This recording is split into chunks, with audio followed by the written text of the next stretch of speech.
तो पहली बात यह है कि हमें अपने पर्सपेक्टिव को चेंज करना पड़ेगा कि जो भी आ रहा है वो यूनिवर्स से आ रहा है, और यूनिवर्स में एबंडेंस है, यूनिवर्स इन्फिनिटी है, और यूनिवर्स एक ऐसा प्रेजेंस है जो कभी भी एब्सेंस नहीं, हमेशा हमसे प्यार करता है। ऐसा भी होता है कि हम जिस एटमॉस्फेयर में बड़े होते हैं उसका भी हमारे ब्रेन पर प्रभाव पड़ता है, और क्या उसको बाद में उस ब्लूप्रिंट को चेंज किया जा सकता है? If you think I can और if you think I can't, Henry Ford कहते थे, यू आर ऑलवेज राइट। क्योंकि जो आप सोचते हो, जिस चीज को आप सच मानते हो, मान लो किसी का माइंडसेट हाई है, सुपीरियरिटी कॉम्प्लेक्स नहीं, इंफीरियरिटी कॉम्प्लेक्स अगर उसके अंदर नहीं है, वो पॉसिबिलिटेरियन है, तो डेफिनेटली उसको रास्ते दिखेंगे, ऐसे लोग टकराएंगे जिसके सहारे की वो करेगा और वो उसके लिए स्टेप लेगा। हमारे ब्रेन के अंदर वो इंटेलिजेंस है कि कुछ भी फिगर आउट कर सकता है। हमारे अंदर जो फ्रंटल लोब है वो प्रॉब्लम सॉल्विंग मशीन है, वो यूनिवर्सल इंटेलिजेंस के साथ कनेक्ट करके दुनिया में किसी भी सवाल के आंसर को ढूंढ सकता है। लेकिन बात यह है कि हमें विश्वास नहीं है और हम ऐसे सवाल ही नहीं पूछते।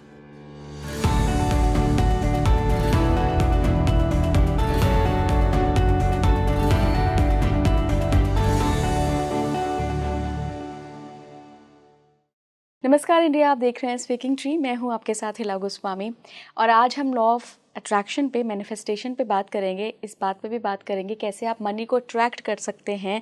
लेकिन ये पॉडकास्ट बहुत खास है। खास मैं इसलिए कह रही हूँ क्योंकि आज सारी एक्सप्लेनेशन ना साइंटिफिक होंगी।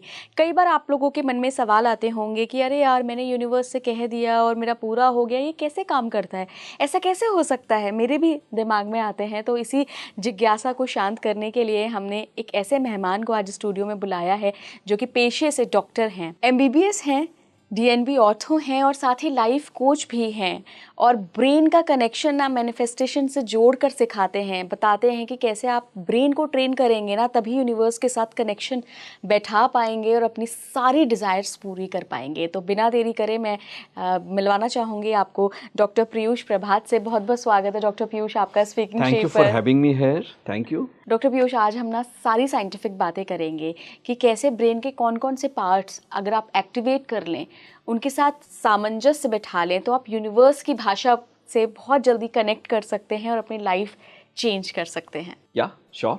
तो डॉक्टर पीयूष, माइंड और मेडिटेशन, क्या ये हमारी लाइफ बदल सकते हैं? और बदल सकते हैं तो क्या ये हमारी फाइनेंशियल एनर्जी को बूस्ट अप कर सकते हैं? डेफिनेटली। देखिए, पहले जो ऑकल्ट साइंस हुआ करती थी, या जिसको हम स्पिरिचुअलिटी या कुछ भी कहते थे, फिलॉसफी कहते थे, आज वो एक साइंस है। It's a proven science.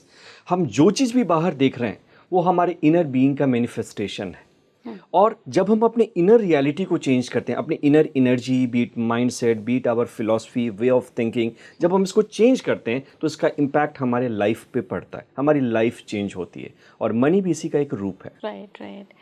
तो डॉक्टर पीयूष, आप ऑर्थोपेडिक सर्जन हैं, पढ़ाई आपने पूरी फुल्ली अलग करी है, एंड अब आप पूरी तरह से ब्रेन साइंस, मेडिटेशन सबको जोड़ कर लोगों को वेल्दी बनने का फॉर्मूला दे रहे हैं। ये कैसे आइडिया आया आपके दिमाग में, और क्या आपने अपनी लाइफ में भी ये इम्प्रूवमेंट देखा? देखिए, कहते हैं ना, आविष्कार जो होता है वो आवश्यकता से होता है।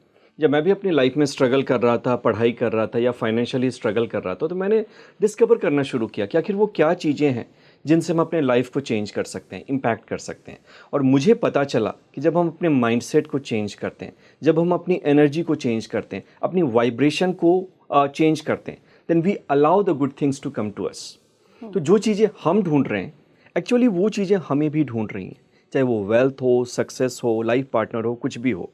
ओनली थिंग इज़ कि हमें एक रिसीवर बनना पड़ता है। और जब हम रिसीवर बनने के लिए तैयार हैं, अपनी एनर्जी को चेंज करके, अपने माइंडसेट को ट्रांसफॉर्म करके, ऑटोमेटिकली चीज़ें हमारी लाइफ में आनी शुरू हो जाती हैं। और यस, मेरे साथ भी ऐसा हुआ, and that's why I am teaching this knowledge to all the people also. तो आज आपके इसी नॉलेज को एक्सप्लोर करते हैं डॉक्टर, कि कैसे जो हमारे ऑडियंस है वो इस नॉलेज से, जिसकी वजह से आपने अपनी लाइफ बदली है, वो फ़ायदा उठा सकते हो। सबसे पहले मैं जानना चाहूँगी कि ये जो आपने रिसीवर वाली बात कही, तो हम कैसे रिसीवर बने? बिकॉज़ हम अपनी डे टू डे रूटीन में इतना बिजी रहते हैं कि हम तो कभी अपनी बातों पे ही ध्यान नहीं देते हैं कि एक्चुअली जो हमने बोला वो भी एक काइंड का मैनिफेस्टेशन है। हम यूनिवर्स को कुछ एनर्जी भेज रहे हैं, राइट? बहुत ही सिंपल सी बात है। एक बात याद रखिएगा, if you are busy you are never easy. और आपने लाइफ में देखा होगा कि आपके पास जो बेस्ट आइडियाज़ हैं, जो बेस्ट चीज़ें आपकी लाइफ में आती हैं वो तब आती हैं जब हम रिलैक्स्ड होते हैं, कंफर्टेबल होते हैं। कहते हैं ना कि मिलियनेयर अगर बनना है तो मिलियनेयर से दोस्ती करो and learn to be comfortable with money. एक पुरानी कहावत है जापान में जो चलती है। उसी तरह से आपने देखा होगा, एक बच्चे को देखिए, सबसे पहले हम सब कभी ना कभी एक बच्चे थे। बच्चा कितना रिलैक्स्ड रहता है, कितना कंफर्टेबल रहता है, और वो है रिसीविंग मोड। इसी तरह से आज हम इतने बिजी हो गए, आज हम उन गोल्स को चेज करने के पीछे पड़ गए हैं जो गोल हमारे हैं ही नहीं। हम वहाँ जा रहे हैं जहाँ जाना नहीं चाहते, उन लोगों के साथ उठते बैठते हैं जहाँ बैठना नहीं चाहते, और वो काम कर रहे हैं जो काम हम करना नहीं चाहते। एक ऐसे रैट रेस में है जहाँ की अगर हम जीत भी गए ना तो जीत कर भी हम हार ही जाएंगे, और इसके कारण we are suffering, we are not a receiver. देखो, हर चीज़ है, अगर मैं कहूँ कि मोबाइल का सिग्नल यहाँ भी है, लेकिन इसको रिसीव करने के लिए एक डिवाइस चाहिए। उसी तरह से हमें अपनी एनर्जी को रेज करना पड़ेगा, हमें अपने माइंडसेट को ओपन करना पड़ेगा, नेगेटिव बिलीव्स को हटाना पड़ेगा। जब हम ऐसा करते हैं तो फिर हमें ये दिखता है कि हम ही वो हैं जो सारे अपने घर के दरवाजे और खिड़कियों को बंद कर देते हैं और कंप्लेन करते हैं यहाँ तो लाइट ही नहीं, यहाँ तो लाइट ही नहीं। और हम इसलिए बंद करके रखते हैं क्योंकि हमें डर लगता है कि कहीं ऐसा ना हो कि जो अच्छी चीज़ें वो तो ना आए, पैसे ना आए, लेकिन जो मेरे पास है वो भी मेरे से दूर चला जाए। So once we come out of this fear and allow the universe to play for us, and when we become a receiver ready to receive, the blessings of life starts coming to us. तो क्या आप लोगों को idea देना चाहते हैं कि कैसे रिसीवर बने और कैसे एनर्जी रिसीव करनी है, कैसे यूनिवर्स की जो शक्तियां हैं उसको अपने अंदर उतारना है? देखिए, यूनिवर्स की जो पावर है, आज उसे साइंस ने कहा कि क्वांटम फील्ड। और ये जो क्वांटम फील्ड है ये एनर्जी की बनी हुई है। जो भी आज हम लाइफ में चाहते हैं, चाहे ये शीशे का ग्लास हो या पैसा हो, दौलत हो, शोहरत हो, ये सब एनर्जी की बनी हुई है। और ये एनर्जी आपकी या मेरी या राघव की, किसी की नहीं है, ये एनर्जी यूनिवर्स की एनर्जी है। और जब ये यूनिवर्स की एनर्जी है तो हर चीज़ जो हमें मिल रहा है, हमारे पास आ रहा है, वो भी यूनिवर्स से आ रहा है, वो हमें यूनिवर्स दे रही है। और जब हमें वो यूनिवर्स दे रही है तो इस पे सबका अधिकार है। जैसे सूरज की रोशनी है तो रोशनी किसी एक आदमी के लिए, गोरे के लिए है, काले के लिए नहीं, ऐसा नहीं है। लड़के के लिए, लड़की के लिए, ऐसा नहीं है। It is for everyone. In the same way हर चीज़ जो आ रही है, पहले हमें अपने पर्सपेक्टिव को चेंज करना पड़ेगा कि जो भी हम चाह रहे हैं, अभी अब बात पैसे की हो रही है, तो हमारा पैसा मेरे बॉस से, मेरी ऑफिस से, मेरी कंपनी से या मेरे हस्बैंड से नहीं आ रहा। ये पैसा यूनिवर्स से आ रहा है। वो सिर्फ एक माध्यम है, एक वे है, पहली चीज़। और जब वो एक वे है तो सबसे बड़ी बात यह है कि यूनिवर्स सबके लिए काम कर रहा है। There is enough for everybody. Universe का मतलब क्या है? Universe is a presence which is never an absence. हम उसे भूल सकते हैं लेकिन यूनिवर्स हमें भूल नहीं सकता। Universe is infinite, universe is abundant. ज़रूरत है एक रिसीवर बनने की। इसलिए कई बार ये कंसेप्ट आता है पात्रता। जब आप पात्रता डेवलप करते हैं, when you begin to deserve more, things start to show up in your life. तो पहली बात यह है कि हमें अपने पर्सपेक्टिव को चेंज करना पड़ेगा कि जो भी आ रहा है वो यूनिवर्स से आ रहा है, और यूनिवर्स में एबंडेंस है, यूनिवर्स इन्फिनिटी है, और यूनिवर्स एक ऐसा प्रेजेंस है जो कभी भी एब्सेंस नहीं, हमेशा हमसे प्यार करता है। आप डॉक्टर हैं तो मेरा सवाल स्पेशली आपसे है ये कि हम मैनिफेस्टेशन की, लॉ ऑफ अट्रैक्शन, यूनिवर्स के रूल्स की बात कर रहे हैं, और आपने साइंस बहुत अच्छे से पढ़ी है, प्रैक्टिकल रूप में भी आप उसको आजमाते हैं अभी भी। तो क्या वाकई में हम अपने ब्रेन को इस प्रकार से ट्रेन कर सकते हैं कि हम अच्छी एनर्जी से अट्रैक्ट करें, चाहे वो हमारे हेल्थ के लिए हो, चाहे रिलेशनशिप्स के लिए हो, चाहे करियर के लिए हो, चाहे फिर वो फाइनेंशियल एनर्जी के लिए हो? ये पॉसिबल है या ये सिर्फ ऐसे किताबों में ही कह देते हैं कि अच्छा सोचो तो तुम्हारे साथ अच्छा होगा, बुरा सोचोगे तो तुम्हारे साथ बुरा हो जाएगा, अगर यही सोचोगे कि यार उतनी चादर कम है तो ज़्यादा पैर मत फैलाओ, तो ब्रेन को ट्रेन कर सकते हैं? एग्जैक्टली इस चीज़ को मैं आपको कहना चाहूँगा। देखिए, ये यूनिवर्स जो है ना, और जो हमारा ब्रेन है, ये एक बात को बिल्कुल कहता है कि दुनिया एक चॉइस है। ये जो रियलिटी, जो लाइफ हम जी रहे हैं ना, ये एक चॉइस है, इट्स नॉट अ कंस्ट्रक्ट। सबसे बड़ा इल्यूजन जो इंसान का टूटता है वो तब टूटता है जब उसे लगता है कि जो भी मेरे साथ हो रहा है, अगर आज मैं ब्रोक हूँ, गरीब हूँ, असफल हूँ, इसके लिए कोई और जिम्मेदार नहीं है। कोई भाग्य, कोई गॉड दूर करोड़ों साल, मतलब करोड़ों लाइट ईयर्स दूर हमें देखकर ऐसा पेन नहीं दे रहा। हम ही अपनी लाइफ के लिए जिम्मेदार हैं। जिस दिन हम ये रिस्पॉन्सिबिलिटी लेना शुरू करेंगे, उस दिन हम वो रास्ते ढूंढने शुरू करेंगे जिसके सहारे कि हम अपने ब्रेन को चेंज कर सकते हैं। मैं एक छोटा सा एग्जांपल देता हूँ। अगर आप एक लैंड को डस्टबिन बना दें, कचरा डंप करें, तो वहाँ पे मक्खियाँ और मच्छर ही आएंगे। ट्रू और फॉल्स?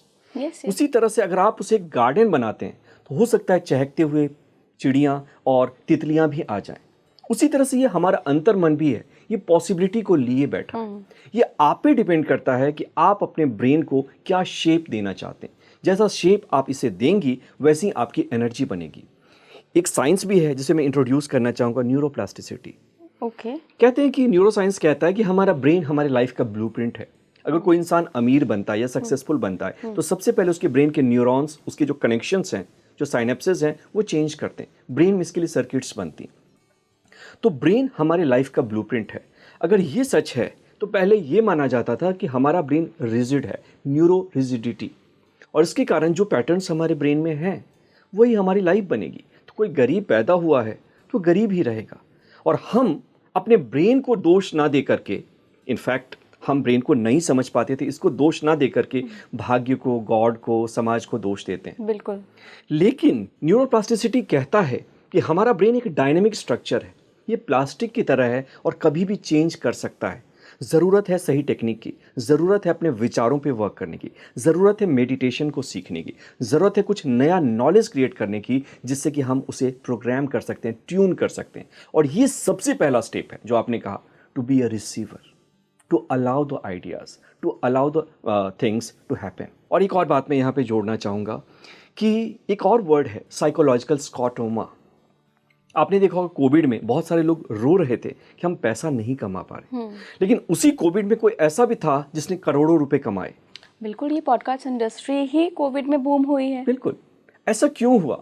जैसे कि मान लो कि मुझे मम्मी बोलती थी कि नमक की डब्बी लेकर के आओ किचन से, और वो कहती थी और मैं देख ही नहीं पाता था किचन में नमक की डब्बी, और मम्मी आती तो और कहती देख यहाँ तो रखा है, गधा कहीं का। इसका मतलब क्या है? इसी तरह से अपॉर्चुनिटीज हैं, अवसर हैं, मनी हमारे पास बिखरा पड़ा है, अपॉर्चुनिटीज, सक्सेस हमारे सामने है, लेकिन साइकोलॉजिकल स्कॉटोमा के कारण, बिलीफ की कमी के कारण हमें वो विजिबल नहीं होते। लेकिन जब हम अपने ब्रेन को प्रोग्राम करते हैं कुछ हायर के लिए, अपनी एनर्जी को रेज करते हैं, अपने बिलीव्स को चेंज करते हैं, अपने पर्सपेक्टिव को शार्पन करते हैं, उस समय हमें वो अपॉर्चुनिटीज़ दिखनी शुरू हो जाती हैं। अच्छा, मैं एक बहुत पर्सनल एक्सपीरियंस आपसे शेयर करके सवाल पूछती हूँ कि एक बार मैं एनसीसी में थी, तो हम कैडेट्स थे, हम पढ़ाने जाते थे गांव के बच्चों को। तो कई सारे ना बड़े होशियार बच्चे थे और छोटे छोटे बच्चे थे, तो मैं हमेशा उनकी मदर फादर को इंसिस्ट करती थी कि आप ना इन पे ध्यान दो, थोड़ा इन्हें अच्छे स्कूल भेजो, ये पढ़ सकते हैं। लेकिन उनका ना एक डॉक्टर माइंडसेट था कि क्या करेंगे, बड़े हो गए तो बर्तन ही साफ़ करने हैं, बड़े हो गए तो इसको तो शादी कर देनी है हमें 14-15 बरस की उम्र में। तो उनका माइंडसेट ही वैसा बन गया था कि उनके सामने वो पात्रता वाला बच्चा था मौजूद जो पढ़ने के लिए राज़ी था, अच्छा ब्रेन भी था, लेकिन उन बच्चों के अंदर भी कहीं ना कहीं वो मानसिकता धीरे धीरे पास ऑन हो रही है। तो ऐसा भी होता है कि हम जिस एटमॉस्फेयर में बड़े होते हैं उसका भी हमारे ब्रेन पर प्रभाव पड़ता है, और क्या उसको बाद में उस ब्लूप्रिंट को चेंज किया जा सकता है? एग्जैक्टली, आपने बहुत अच्छा सवाल पूछा, बहुत बहुत थैंक्स इस बात के लिए। इन्वायरमेंट का सबसे बड़ा इम्पैक्ट पड़ता है हमारे ब्रेन पे। देखो, कोई इंसान तब तक चेंज नहीं कर सकता है जब तक कि वो अपने लाइफ में पॉसिबिलिटीज़ को ना माने कि जो मैं चाहता हूँ ये पॉसिबल है, और दूसरी चीज़ रेस्पॉन्सिबिलिटी ना ले कि जो मेरी लाइफ है इसके लिए रेस्पॉन्सिबल मैं हूँ। रेस्पॉन्सिबिलिटी का मतलब क्या है? Ability to respond to the situation.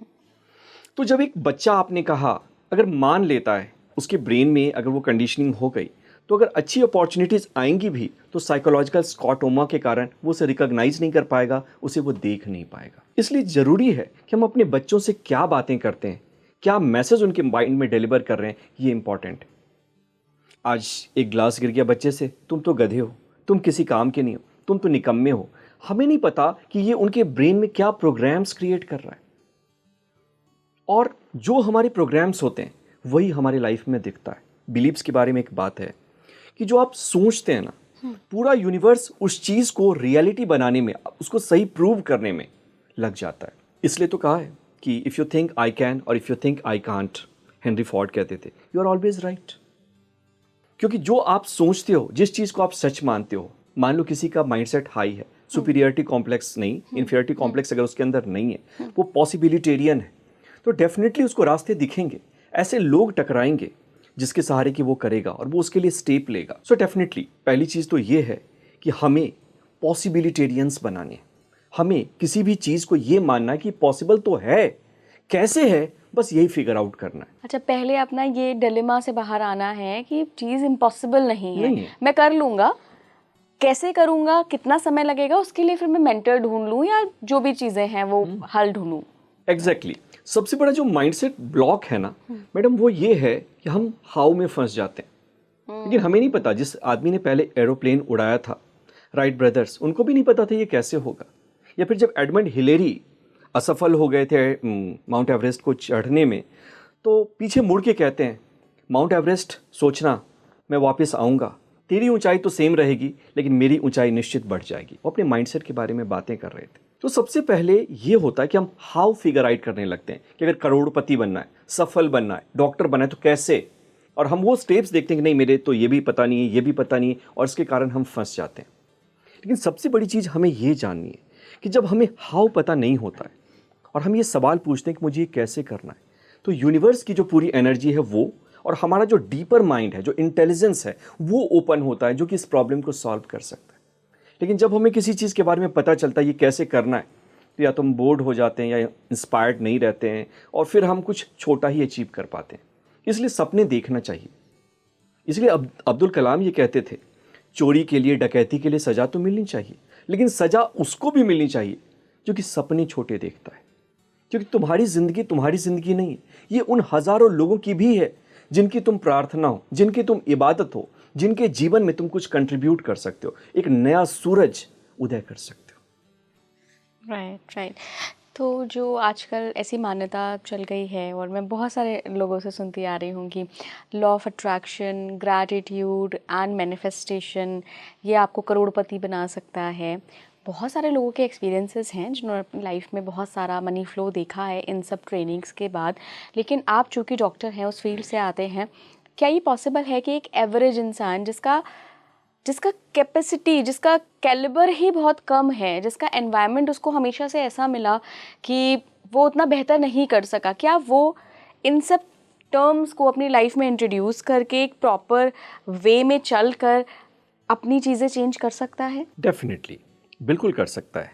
Law of attraction और मैनिफेस्टेशन, इसके बारे में ना बहुत सारी झूठ बातें सिखाई गई, क्योंकि उनको भी पता है, उनको किताबें बेचनी है या कुछ कोर्सेज करने हैं, तो उनको पता है जो वो सुनना चाहती है ऑडियंस, वो सुनाते हैं, वो सच नहीं बताते हैं।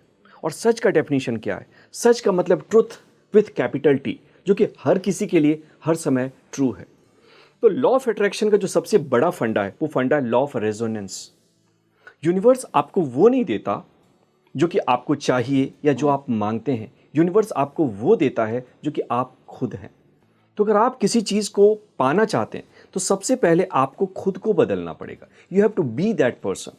आप ये नहीं कह सकते कि I am open to just abundance, वो है एक स्टेप है, लेकिन इससे पहले आपको एबंडेंस बनना पड़ेगा, आपको एबंडेंट फील करना पड़ेगा। और जब आप एबंडेंस को फील करते हैं तो अगला सवाल यही होगा, एक एबंडेंट आदमी कैसे सोचता है, वो कैसा फील करता है, वो कैसे बैठता है, और सबसे इंपॉर्टेंट जहाँ लोग मिस कर जाते हैं, वो कैसे एक्शंस लेता है। एक्शन पे बात ही नहीं करते हैं। अट्रैक्शन वर्ड में ही एक्शन है, और जब हम एक्शन की बातें नहीं करते हैं, मैंने बहुत सारे लोगों को देखा है कि वो विजुअलाइजेशन करेंगे, मेडिटेशन करेंगे, ओशो को सुनेंगे, कहेंगे पैसा नहीं आ रहा है। और मैं पूछता हूँ कि आपने दिन में एक्शन क्या लिया, काम क्या किया, देन दे आर साइलेंट। हमारे ब्रेन के अंदर वो इंटेलिजेंस है कि कुछ भी फिगर आउट कर सकता है। हमारे अंदर जो फ्रंटल लोब है वो प्रॉब्लम सॉल्विंग मशीन है, वो यूनिवर्सल इंटेलिजेंस के साथ कनेक्ट करके दुनिया में किसी भी सवाल के आंसर को ढूंढ सकता है। लेकिन बात यह है कि हमें विश्वास नहीं है और हम ऐसे सवाल ही नहीं पूछते। जो आपने फ्रंटल लोब की बात करी कि यूनिवर्स के साथ कनेक्ट करके कोई भी प्रॉब्लम को सॉल्व कर सकता है, ये कैसे काम कर सकता है? देखिए, अभी ऐसे साइंटिफिक एविडेंसेस हैं, जो हमारा पीनियल ग्लैंड है, जिसको कि थर्ड आई भी कहा जाता है, या फिर seat of God, seat of heart भी कहा जाता है। तो पीनियल ग्लैंड एक हार्मोन रिलीज करता है जिसको कि मेलाटोनिन कहते हैं, स्लीप केमिकल है। मेलाटोनिन, सेरोटोनिन जो कि हैप्पीनेस केमिकल है, उसमें भी कन्वर्ट हो सकता है। लेकिन ये और भी कुछ मेटाबोलाइट्स बनाता है जिससे कि हमें थर्ड आई जैसे कुछ विजन आते हैं, जिससे हेलुसिनेशन पैदा होती है। It is similar to barbiturates और ऐसे ड्रग्स जो कि हम लेते हैं ना, तो हेलुसिनेशन होती हैं। ऐसी केमिकल्स हमारे अंदर बनती हैं, और बहुत सारे लोगों ने ऐसा एक्सपीरियंस किया है कि जब वो पीनियल ग्लैंड के एक्टिवेशन के फेज़ में रहते हैं तो उन्हें कुछ ऐसी इंसाइट्स आती हैं कुछ ऐसी आइडियाज़ आती हैं जो आइडियाज़ आउट ऑफ बॉक्स हैं और ये आइडियाज़ वर्क करती हैं। उदाहरण के लिए जैसे कि मैं कैलकुले की बात करूं, बेंजीन रिंग पे वो काम कर रहे थे कि बेंजीन का स्ट्रक्चर क्या है।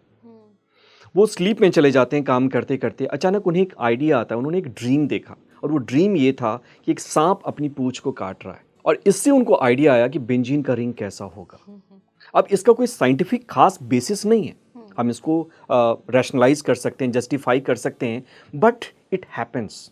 तो हमें वो भी देखना है, क्योंकि साइंस ठीक है प्रूफ को मानता है, लेकिन साइंस की अपनी कुछ लिमिटेशंस भी हैं और जब उसकी लिमिटेशंस हैं तो हो सकता है वो उसे बाद में एक्सप्लोर करेगा, बट जो laboratory of time, laboratory of environment and people में प्रूव्ड है, तो क्यों ना हम उसको एक्सेप्ट करें और उससे आगे बढ़ें। So yes, this is possible. और हमारा फ्रंटल लोब एक प्रॉब्लम सॉल्विंग यूनिट है। जितना बड़ा हमारा फ्रंटल लोब है उतना बड़ा किसी भी और ऑर्गेनिज्म का नहीं है। इससे आप जो भी क्वेश्चन पूछते हो ये इसके आंसर को ढूंढ सकता है। इसके अंदर पावर है क्रिएटिविटी के, इसके अंदर पावर है ट्रुथ को समझने की, इसके अंदर पावर है एक्सप्लोरेशन की, आपको इंस्पायर करने की।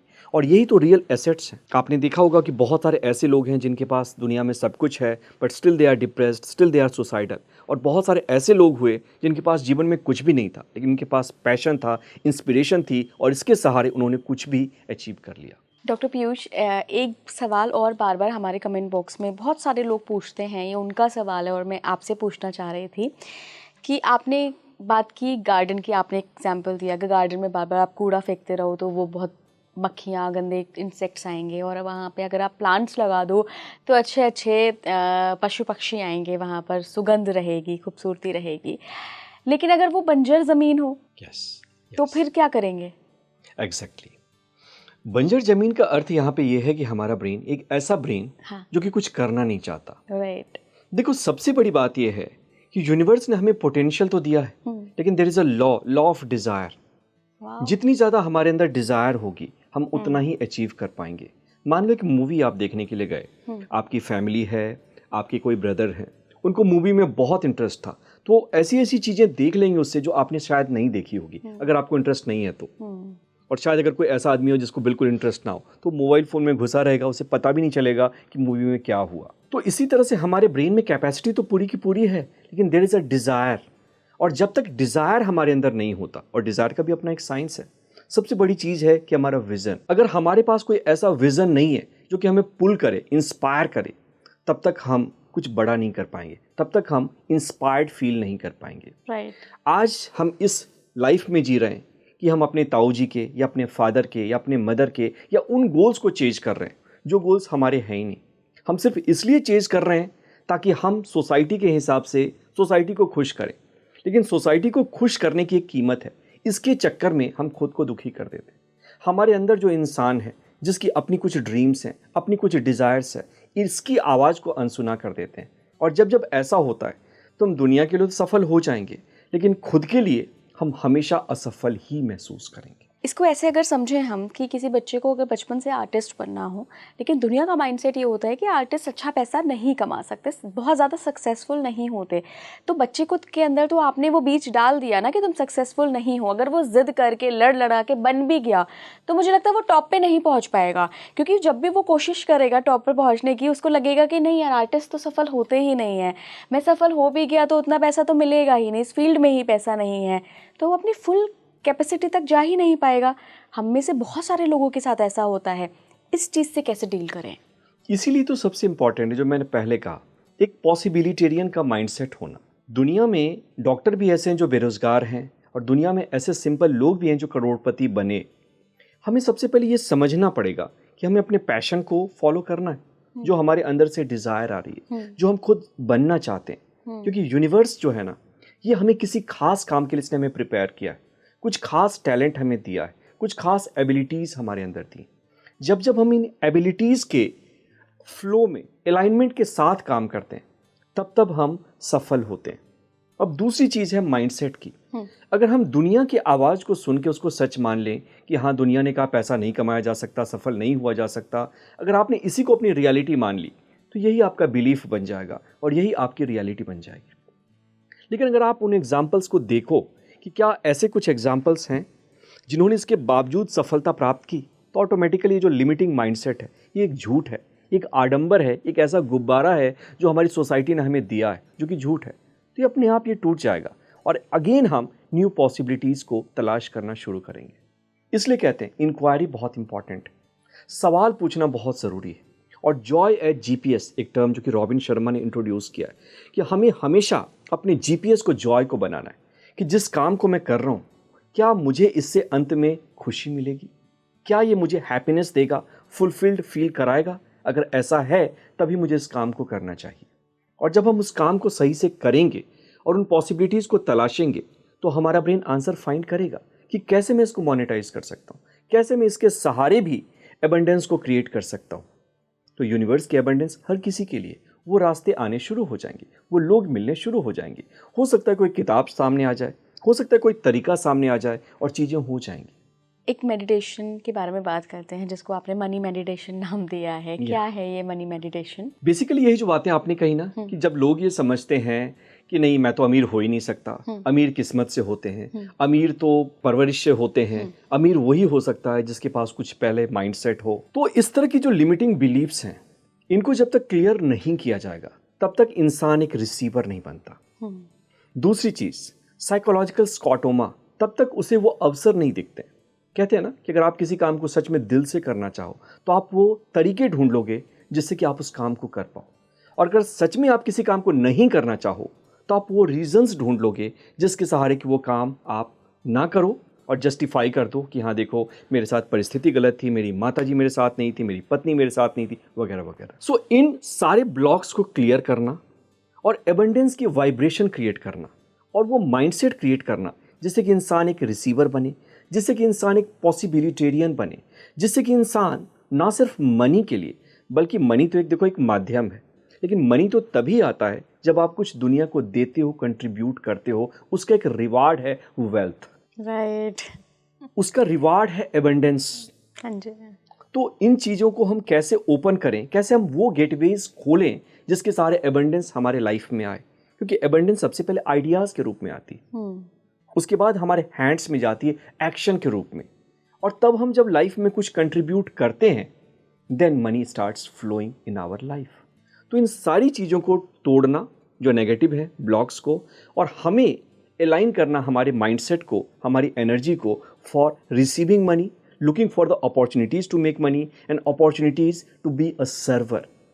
क्योंकि कोई भी इंसान इतना बड़ा निर्धन नहीं है, गरीब नहीं है जिसके पास देने के लिए कुछ ना हो।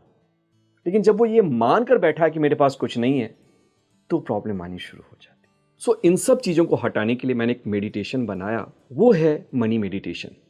कि कुछ टिप्स इंसान, दे दीजिए।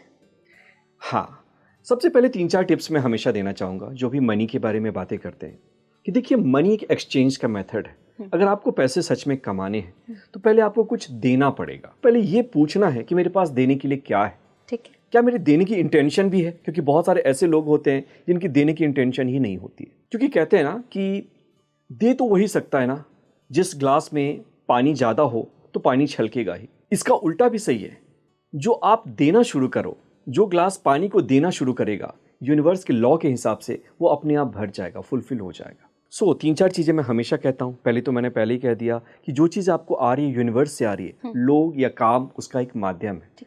दूसरी चीज़, लक्ष्मी या धन कभी भी बिना सरस्वती के नहीं आती, और इतने डर में हैं कि वो अपने आप को खाली करना ही नहीं चाहते। लेकिन जब आप खुद को खाली करते हो तो आप वैक्यूम क्रिएट करते हो, और यूनिवर्स किसी भी चीज़ को खाली नहीं छोड़ता, तो automatically good things will start coming to you.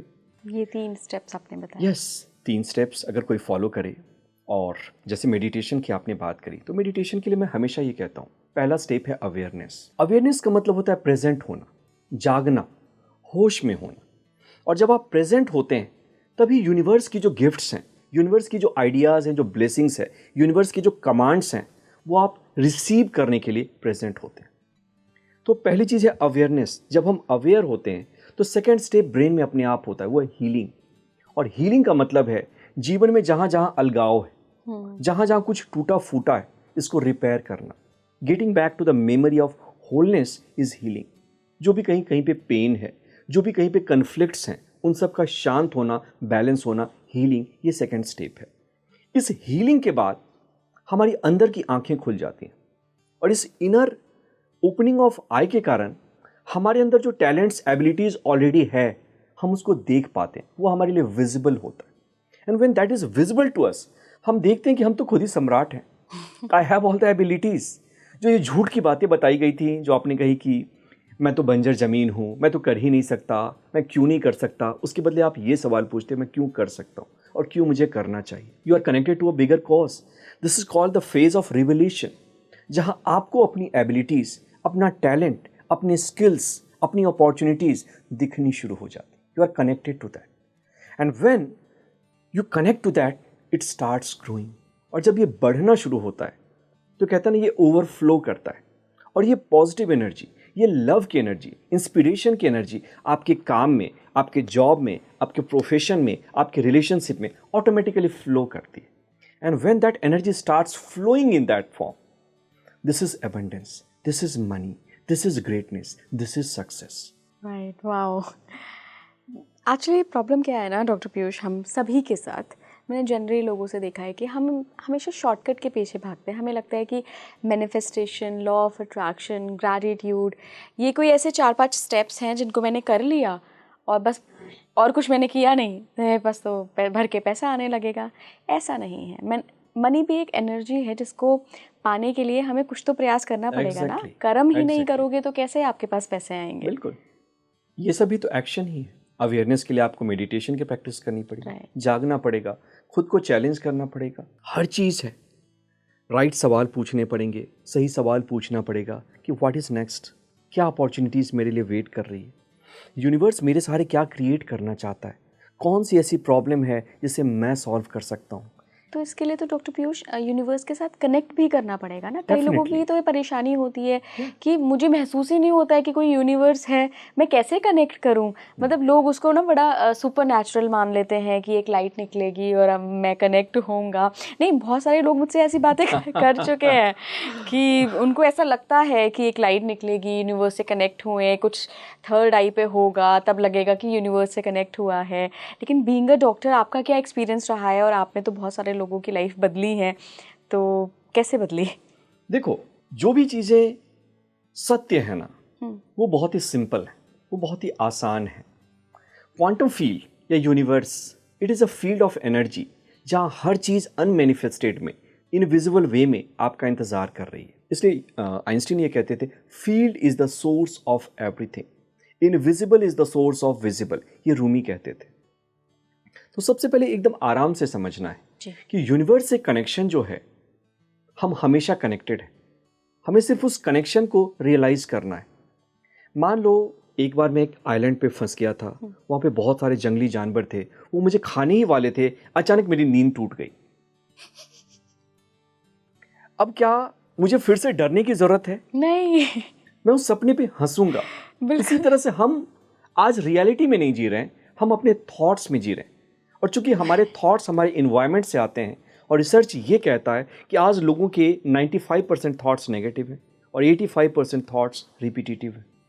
तो जब वो हमारे ब्रेन को प्रोग्राम कर रहे हैं तो हमारे अंदर नेगेटिविटी का वातावरण है। मैंने पहले कहा, व्हाट इज़ यूनिवर्स?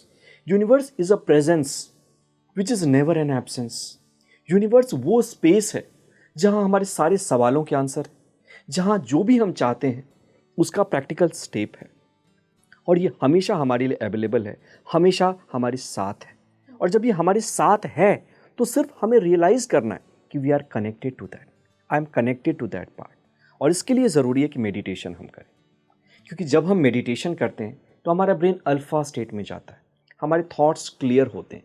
और जब थॉट्स क्लियर होते हैं तो हम अपने उस पार्ट से कनेक्ट करते हैं, जो पार्ट यूनिवर्स, जो एक जिसको कहते हैं कि विजडम। बुद्ध ने 2 वर्ड यूज़ किया है मेडिटेशन के लिए। एक कहते हैं bhavana, means continuous development of your brain, your mind. And second is yog. Yog means connection to the wisdom. तो जब आप मेडिटेशन करते हो तो सबसे पहले आपका ब्रेन स्लो होता है, आपके थॉट्स कम होते हैं, और बीटा वेव से आपका ब्रेन अल्फा स्टेट में जाता है। हमारे लेफ्ट राइट ब्रेन में कोऑर्डिनेशन बढ़ता है। इसका सबसे पहले एक स्ट्रॉन्ग सिग्नल जाता है एमिगडला को। एमिगडला ब्रेन का वो पार्ट है जो कि रेप्टिलियन ब्रेन है, जो कि खतरों के प्रति हमें सावधान करता है। लेकिन अगर खतरा ना हो और उसकी ट्रेनिंग गलत हो गई है, जो कि 99% लोगों में है, तो ये गलत सिग्नल देता है हमारे ब्रेन को कि ये भी खतरा हो सकता है, वो भी खतरा हो सकता है, इमेजिनरी डेंजर्स। तो मेडिटेशन के सहारे फ्रंटल लोब मैसेज डालता है और ऑटोमेटिकली एमिगडाला साइलेंट हो जाता है, और ये वो स्टेट होता है जिसको कहते हैं कोहेरेंट स्टेट ऑफ ब्रेन। ये वो ब्रेन का स्टेट है जिस समय ब्रेन हमारा मालिक नहीं है, हम ब्रेन के मालिक हैं, यही तो आना Exactly. है। And that can only be achieved through meditation. अच्छा, क्या कुछ लोगों को मैंने ऐसा देखा है डॉक्टर पीयूष कि उनमें बचपन से ही ये चीज़ होती है कि अगर उनकी गाड़ी में पत्थर भी लग गया ना, शीशा भी टूट गया, तब भी वो बड़े काम रहते हैं कि कोई बात नहीं, ठीक करा लेंगे। और कुछ लोग ऐसे होते हैं कि ज़रा सा स्क्रैच आ गया तो एकदम, हाँ मेरी गाड़ी में तो स्क्रैच आ गया, तो क्या पहले वाले लोगों का एमिगडाला बिल्कुल राइट तरीके से काम कर रहा होता है? पहले वालों का यस बिल्कुल, एमिगडाला बहुत हाइपर एक्टिव नहीं है। और दूसरी चीज़, वो यूनिवर्स के लॉ को समझते हैं। जब हम, बुद्ध ने कहा है कि हमारी लाइफ में सफरिंग इसलिए होती है क्योंकि हम ब्रह्मांड के लॉ को नहीं समझते, और इसमें सबसे बड़ा लॉ है कि रियलिटी को समझना ना। डेथ, डिके एंड इंजरी वो लाइफ में होकर रहेगी। कोई ग्लास अगर पैदा हुई है तो उसका डेथ भी होगा, कोई रिलेशनशिप अगर पैदा हुआ है तो वहाँ पे कन्फ्लिक्ट्स भी आएंगी, ब्रेकअप भी होगा, कन्फ्लिक्ट्स भी आएंगी, चैलेंजेस भी आएंगी, और रिलेशनशिप एक दिन ख़त्म भी होगा, एक पार्टनर पहले चला जाएगा। This is the end. तो जो चीज़ जन्म लेती है वो चीज़ मरती ही है। लेकिन जब हम चाहें कि जो चीज़ मेरे पास है एज इट इज़ रहे, ऐसी एक्सपेक्टेशंस जब हमारी रिजिड होने लगती लाइफ से कि मैं जब बाहर जाऊं तो मच्छर ही ना हो, मैं जब जाऊं तो रेड लाइट आए ही ना, तो these kind of expectations creates pain. और ऐसा इसलिए होता है क्योंकि हम लैक कॉन्शियसनेस में, हम खुद से या यूनिवर्स से कनेक्टेड नहीं।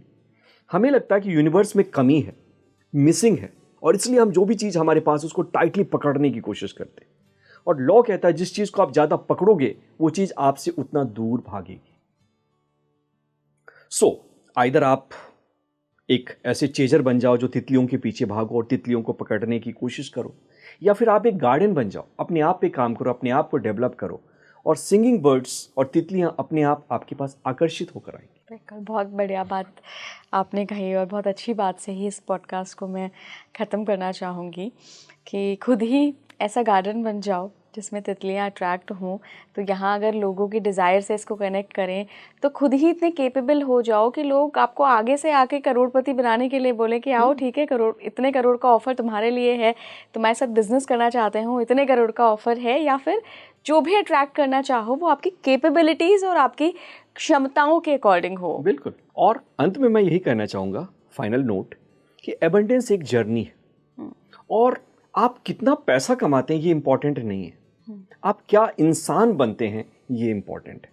और जब आप ऐसे इंसान बनते हैं देन यू स्टार्ट सर्विंग, क्योंकि ऐसे इंसान की ज़रूरत दुनिया को भी है, आपके काम को भी है, और ऐसा इंसान इस दुनिया को भी इंस्पायर करेगा, कुछ देकर जाएगा। Thank you so much doctor Piyush. Thanks a lot, thank you for having me, thank you. बहुत साइंटिफिक बातें की हैं आपने, और मेरे लिए बहुत अच्छा एक्सपीरियंस था ये, और ये मैं इसलिए कह रही हूँ क्योंकि बहुत साइंटिफिक एक्सप्लेनेशन ना मैनिफेस्टेशन, लॉ ऑफ अट्रैक्शन के बारे में बहुत कम सुनने को मिलता है। और आप डॉक्टर हैं, आपने सारे ऑर्गन, सारे ब्रेन के पार्ट्स को कनेक्ट करके बताया कि एक्चुअली ये चीज़ एग्जिस्ट करती है, और यूनिवर्स के साथ आप कनेक्शन बिठा के बहुत कुछ बदल सकते हो। तो thank you so much time देने के लिए, जुड़ने के लिए, और हमारे यूज़र्स को एक बहुत ही नई, बहुत ही इनोवेटिव जानकारी शेयर करने के लिए। Thank you. आप जुड़े रहिए स्पीकिंग ट्री के साथ। मुझे कमेंट बॉक्स में ज़रूर बताइएगा कि आपने इस पॉडकास्ट से क्या सीखा और कैसे आप अपनी लाइफ में भी क्या क्या चेंजेस लाने के प्लान बना रहे हैं। जुड़े रहिए स्पीकिंग ट्री के साथ। नमस्कार।